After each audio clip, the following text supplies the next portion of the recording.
Israel का Lebanon में सबसे खतरनाक मिलिट्री ऑपरेशन नॉर्दर्न एरोज। इस ऑपरेशन से अब तक हिजबुल्लाह के सैकड़ों ठिकाने नष्ट हुए हैं। करीब 600 लोग मारे गए हैं, 1600 से ज्यादा जख्मी हैं। इस हमले में हिजबुल्लाह का मिसाइल यूनिट चीफ इब्राहिम कोबीसी मारा गया है। हमले के डर से लेबनानी शहरों को छोड़कर भागने वालों की लाइन लग गई है। बात इसी मुद्दे पर होगी।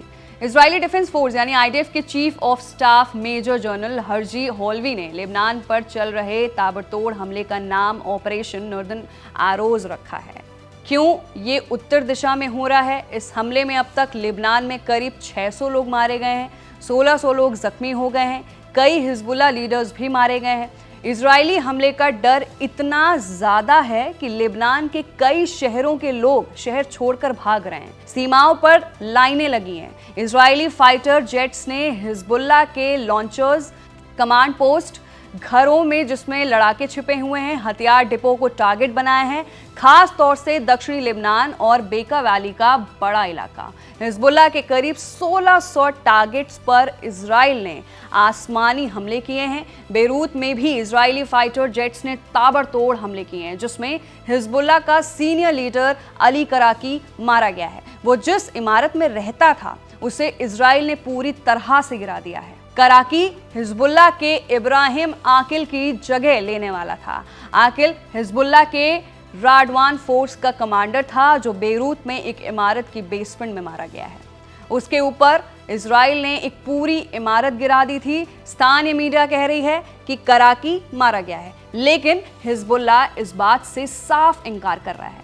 कह रहा है कि कराकी ठीक ठाक है। इजरायली हमले में अब तक हिजबुल्लाह के कई बड़े कमांडर मारे जाने का दावा किया जा रहा है। पिछले शुक्रवार की बात करें तो इजरायली डिफेंस फोर्स ने इस बात की पुष्टि की थी। हिजबुल्लाह के 16 सीनियर कमांडर भी मारे गए। ये सभी बेरूत में एक मीटिंग के लिए जमा हुए थे। इसमें प्रमुख है इब्राहिम आकिल, फूहद शुक्र, विसम ताविल, अबू हसन समीर, तालिब सीम अब्दुल्ला, मोहम्मद नासिर और इब्राहिम कोबीसी हिजबुल्लाह की मिसाइल यूनिट का इंचार्ज था। कोबीसी को लेकर इजरायली डिफेंस फोर्स ने कहा है कि वो अपने आतंकी संगठन के लिए काम करता था, आतंकी हमलों की प्लानिंग और उन्हें पूरा करने की सारी जिम्मेदारी लेता था। इसकी वजह से इजरायली सेना और आम नागरिक मारे गए हैं, इसलिए उसे मारना जरूरी था। कोबीसी एयर स्ट्राइक में मारा गया है। वो जिस इमारत में रह रहा था उसे इजरायली सेना ने बम से गिरा दिया है। इस हमले में हिजबुल्लाह के 15 और लड़ाके जख्मी हुए हैं। कहा यह भी जा रहा है कि आकिल के साथ अहमद वाबवी और अबू हसन समीर भी मीटिंग पॉइंट पर थे। जब इजराइल ने इन पर हमला किया तो समीर राडवान फोर्स का पूर्व कमांडर था उस वक्त। फिलहाल लेबनान में हिजबुल्लाह की एलीट यूनिट को ट्रेनिंग देता था। विसम तवेल सीधे आकिल को रिपोर्ट करता था।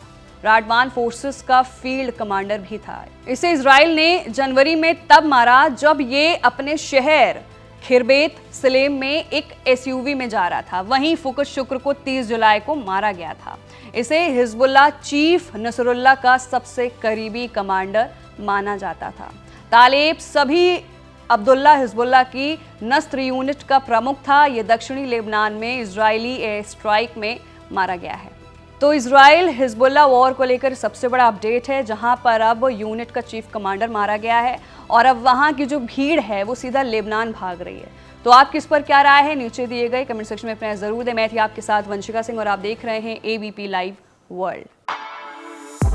For exclusive and insightful videos, subscribe to our new channel ABP Live Premium.